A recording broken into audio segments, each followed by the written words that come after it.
Welcome back, Mongo Fix. Well, just that power steering line out of the rack and pinion that broke. So Mongo run over to the dealer and pick her up. And boy, the dealer proud of that part. $45. Need a 17mm line wrench. And this is the line right here we need to get off. Which of course will probably be super tight.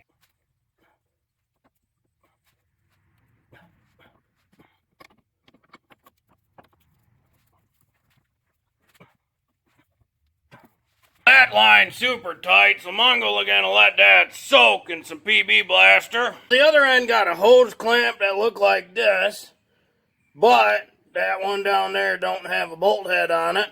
So Mongo got that apart in pieces, just cutting the wires and whatnot. Just an example of what it looked like. While that's soaking, Mongo figure, let's see about some lower control arms. A little 19mm socket. Start with the sway bar link. Got a 15mm on one side and looks like a 14mm to hold the roll. Boy, everything just tight on this car. Well, the ball joint's coming out nicely. Or at least the bolt's coming off. See how the strut comes out. A little 17mm socket on one and a wrench on the other.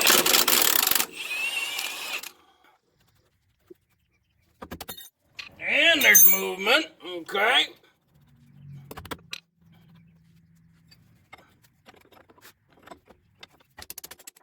Alright, finally a bolt that didn't fight. There's a rear bushing. 19mm on each side.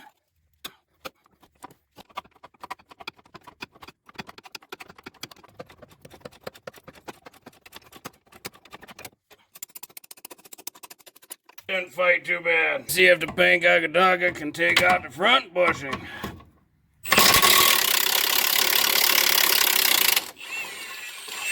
Beautiful. Well, the sway bar link is coming. She's fighting the whole way though.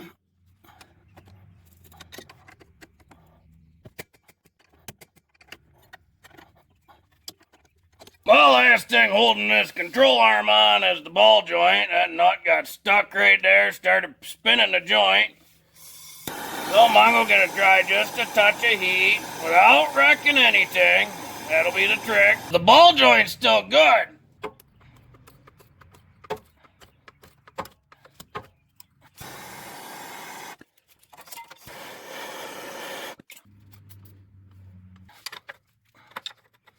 Alright, it's moving. So Mongo gonna thread it back up. Assuming those threads just got a bit buggered up while it was coming down. And a little wire brush action.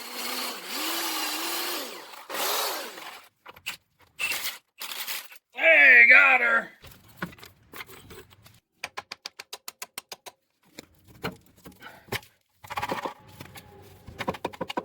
And there's a control arm. $120 from Detroit Axle. Both sides. Oh, now we just gotta find the left one. Nice new bushings. That's the right one. Got a big R right there for right. Big ol' L for left.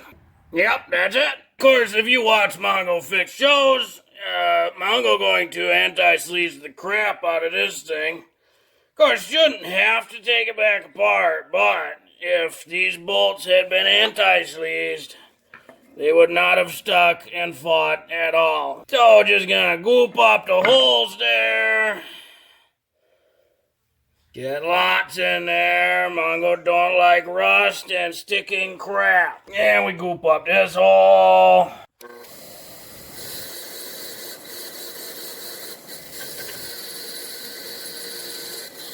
That's a nice looking bolt now. The big trick, of course, lining everything up at the same time.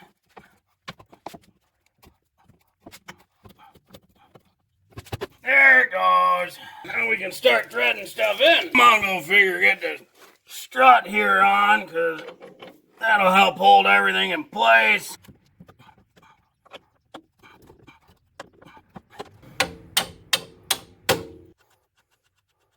Now we'll see about this back bolt.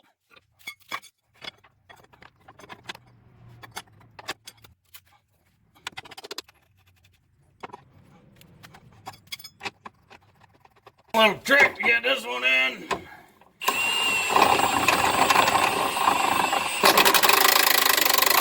Just keep angling her until it starts feeding while you push up. Now we can get everything torqued up. This front bushing lower control arm bolt, 83 Newton meters, 61 foot-pounds. This rear bolt for the lower control arm, 64 Newton meters or 47 foot-pounds. And that's the same for this strut mount bolt. Lower ball joint, 88 Newton meters or 65 foot-pounds.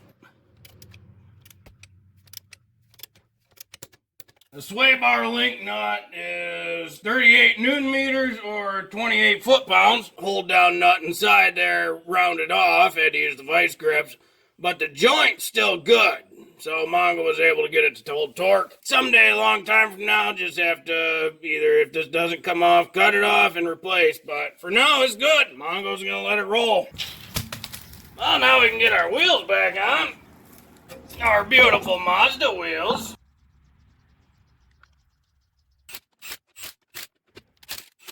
One lower control arm done. One more to go, but Mongo will get that one. Mongo get the passenger side out, and that bushing all sorts of junk. And that one all blown out. Now one thing Mongo want to note on this passenger side is that that's the rear control arm mount area. And it's got a, looks like a nut welded onto the body there. So there wasn't a nut on it, like the driver's side. Mongo don't know if that means someone was in the driver's side or if that's how Hondas come. Well, Mongo had to get super tricky with this thing to get it off. First off, I had to remove the pressure line. And it's a little 14 millimeter, goes in right there. This was replaced at the dealer a couple years ago for a recall. So it came out nice.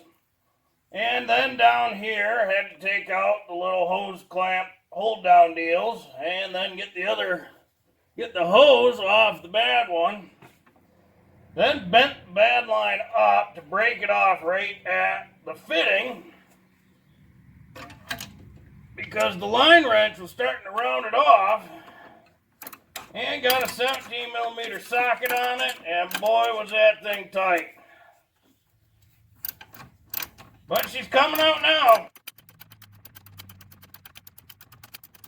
There it is. This is an idea what it looks like down there. It blew out somewhere in this rusty area. What do you know? That's about where the hose clamp was at. And then there's just a rubber hose on this end. That's the remainder of the Japanese Honda style hose clamp. Mongo just gonna put a regular back on it. But so once get that off, and then that pressure line, was able to bend this and it broke off right there. You can see where that line wrench was starting around it. Put a socket on it, and it took a lot to get her off, but she's off. Yep, Mongo's gonna do lots of anti-seize on this new one before it goes in.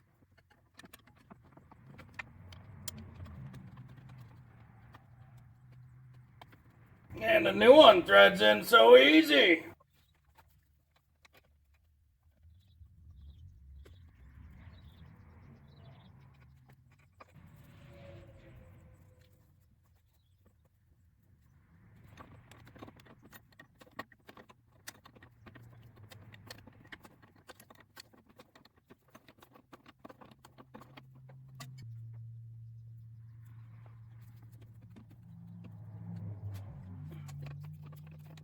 Just wanting them getting in there so we can check the alignment, the line hold down on, things like that. Yep, so they both snug and then just loosened up a touch.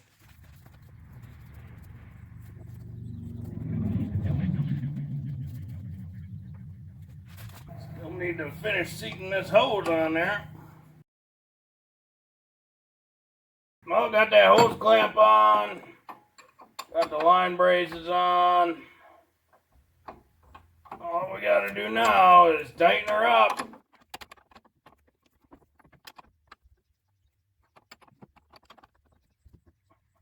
There's the return line tight. And now we'll spray a bunch of brake clean down here, try to get rid of some oil, so when we fill it, we can check for leaks. Power steering reservoir down here. Give her a little wipe. Little cap pops off. Power steering fluid. Some leftovers anyways. We'll see how far it'll get us.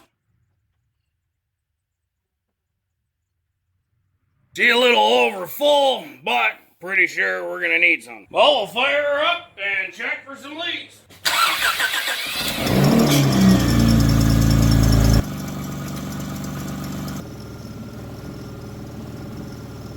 Well, we got no leaks, but that AC compressor not cycling. Had to top off the power steering fluid too. So we're gonna check out the AC a little bit, see if there's pressure in there. Because it might be a thing where if there's no pressure, it's not gonna turn it on. Let's see here, the big line should be the return. And there's nothing in there. Alright, get one of these refrigerant kits. They got a little gauge on it, so we cook that up, unlock it.